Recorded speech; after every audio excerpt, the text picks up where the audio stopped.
Plotting coordinates on a grid usually feels like a mechanical chore. You find the X, find the Y, make a dot, and move on.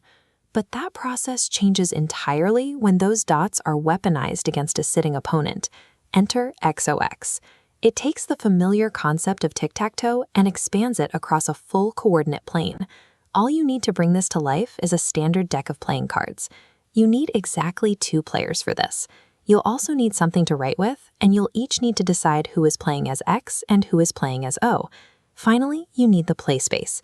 This is the blank 13 by 13 coordinate plane where the entire match will take place. Both players will mark their points on this single shared grid. By pairing these everyday items with a simple grid, you get an exercise that creates genuine mathematical thinking and face-to-face interaction without it ever feeling like a math drill. To start, both players draw a single card. The person who pulls the highest value takes the first turn.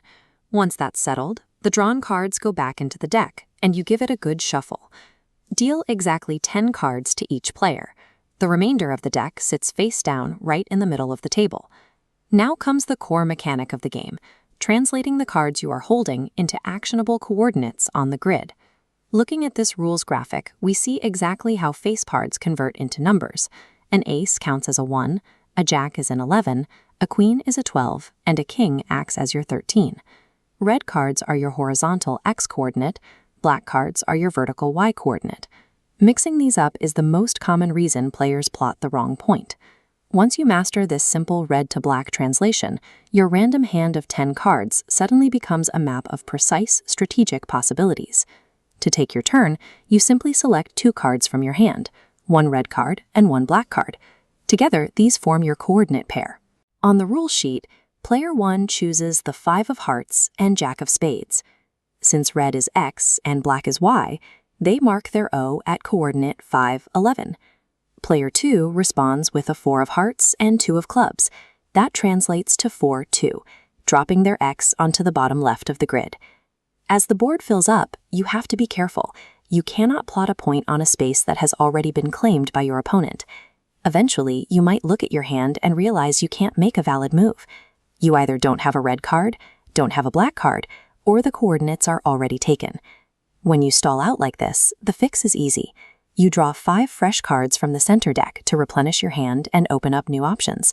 By forcing players to physically pair red and black cards before making a mark, the game turns abstract numbers into tangible spatial awareness.